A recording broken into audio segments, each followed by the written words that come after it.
Hey guys, I wanted to show you guys one of my builds that I came up with Law. I don't know where my Law leader is, but yeah, I'm playing Law, and I decided to play the East Blue new support that came out of this set. I believe the news card that came out of this set was Kuro. Kuro, I'll just show you guys what it does. It's just a vanilla OPO4, yeah. So Kuro just recently came out of this set, and I think also the other card as well came out of this set. No, it didn't. So Kuro coming out of this set made me want to play the East Blue, namely because he's an 8K body. So Whitebeard still being popular is the reason why I decided to play this version of Law, because this has an actual searcher. East Blue has Nami, this is a like most. If you guys are a law player, you guys know how important it is to have cards that could loop itself.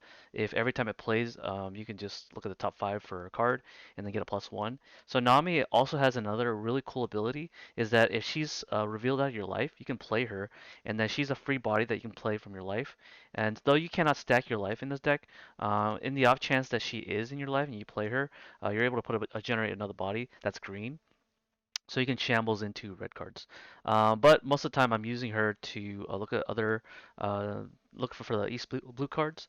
The biggest reason why I also want to play this version is to play it because of Django. Django has the ability to be able to be shambled for five or for two dawns using your law ability. What this does is that if you play it, you get to restand any East blue card, and since Kuro is an East blue card, you can restand the Kuro, and this is kind of similar to what the current law builds are doing with law and the Luffy, is to be able to restand the Luffy or the law with your other law, the one that's a 5 drop. But this is kind of the same concept. The only difference is that Kuro's base stat is much higher than the both the law and the Luffy. So if you're going second, you want to keep this in your opening hand because on turn three you'll be playing Kuro, and it's really difficult to get rid of Kuro unless you're playing against black black or any color that reduces the cost and then tries to KO it. So yeah, that's kind of the idea is try to swing in with a Kuro if you're going second. And you establish this on turn three, then you're able to shambles the very next turn, restand the guy and attack again. So being able to swing twice for 8k is kind of busted in this archetype, and that's why I decided to play it. This archetype also has the ability to access its own blockers, and this blocker is just called Pearl. It's just a simple two cost blocker. But the upside to this is that it's searchable by Nami, but it's also able to provide counterpower. Most of the blockers in Law aren't able to provide counterpower, such as Capone or Chopper. So if you get this out of your life as opposed to Capone and Chopper, you at least have counterpower. The only downside is that this costs two, but I don't see that much of being much of a downside as most people think it is. I only opted to play 3 Chew. Like Nami, being able to be played from the life is the key aspect of playing this card. But when it is played from the life, it KOs something in rest mode that's 4 or less. So I have removal in this deck, which means I don't need to play Vista or Otama or anything. But granted, this only KOs things that are 4 or less, but that's a pretty wide range of different characters that this card can target. It also is a counterpower too, so you don't have to worry about it being a dead card in your hand. Most of the time, I'll be hard casting it for 4 to KO things like Zoro, Perspero, or anything with a cost of 4 or less.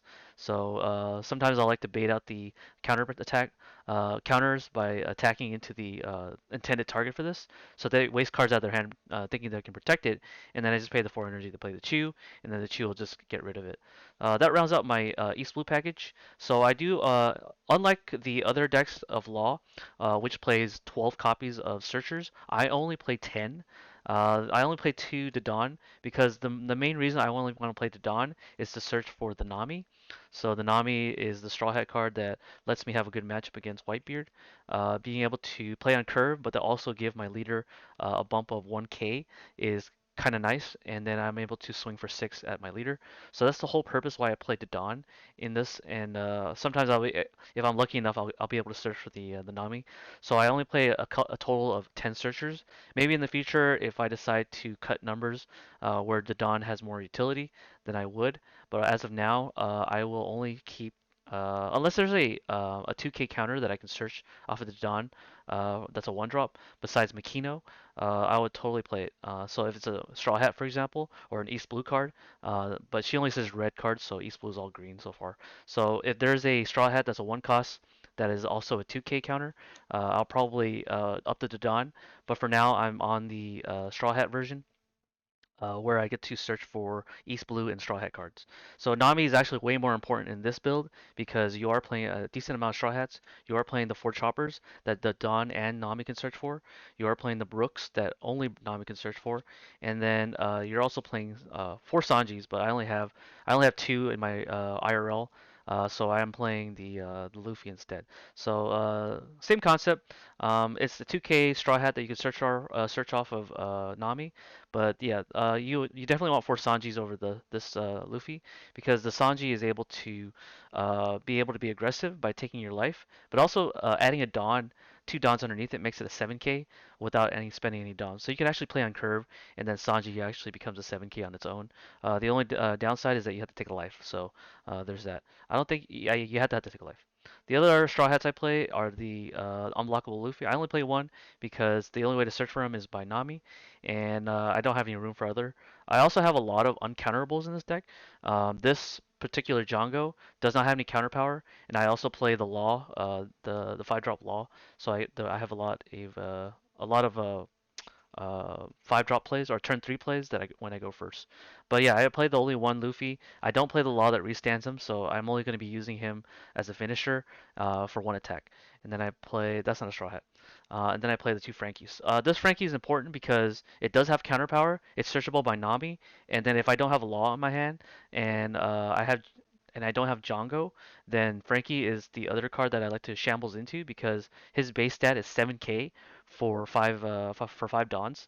So and it's also searchable, so I don't have to play too many copies of it. But that's kind of the idea is if I'm going first, I want to play on curve and be able to shambles into a green card.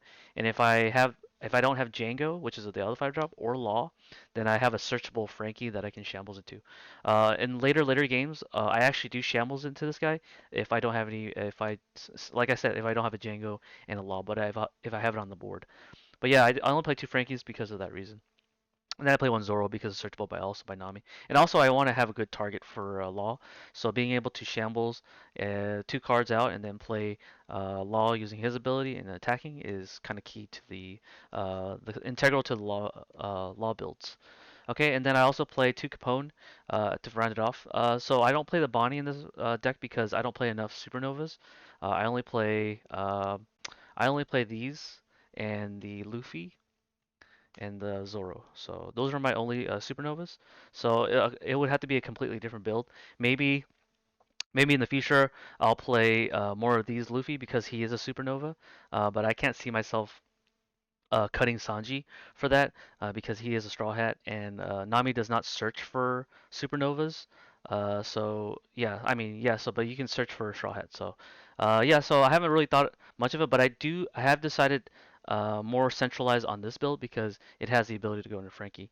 I will have a different deck profile. I would have some more gameplays on a different video. So if you guys are interested in watching some gameplays with the East Blue Law, I'll definitely have some of the more meta matchups so you guys aren't like not convinced to play this deck because I think this deck has a lot of the same principles that the current law builds have. The only difference is you're able to establish a big body, whereas the other decks you don't get to do that.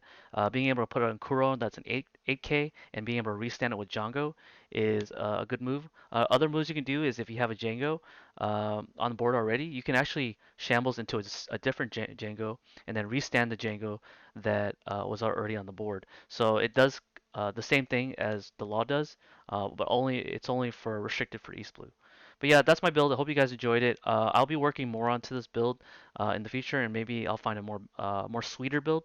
But as of right now, I think this is the build to play. I play a decent amount of targets. I believe I play.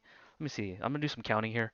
Uh, so including these two here, I play two, um, four, 4, 8, 12, 16.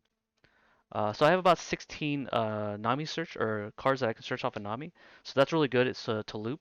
And then for this Nami, I play, let's see, I play 4, 8, 12, 15. So I have 15 different targets for that Nami. And then the Dawn, let's see how much I have for the Dawn here. So the Dawn, I have 8, 12. I have 12 targets for the Dawn, so that's lower. That's why I play less copies of the Dawn, because I don't want to loop her and then get whiffed on the second time, or even the first time sometimes. So yeah, that's kind of the idea, to be able to create a loop where you play the Dawn, search for Nami, Nami search for something else. Um, the only downside of this Nami is that the cards I search for aren't really they don't, the cards that I bring out, the cards that I search off with Nami doesn't generate a further plus, so it doesn't create like a chain. The chain ends on the second one, whereas the Dawn can go into Nami, and then Nami can go into another card. Yeah, so the chain is longer for the Dawn, and the chain is longer for Nami as well, because you could search for actually, that's kind of the same as this Nami. So the chain stops at the second one, because the card that Nami searches for never generates a plus one. So yeah, it's kind of the same. Like Nami is just a two card chain, whereas the Dawn is it's a three card chain, because you're able to search for Nami and Nami search for something else. So yeah, and that's kind of the idea. Maybe in the future I'll add more to Dawn, and then so that I can, if I ever have any straw hats that are 1K counters, I'll add that instead. But right now I'm centralized on this build right now, and it's doing me a lot of justice. But yeah, I hope you guys enjoy the videos, and I'll see you guys on the next one. Peace.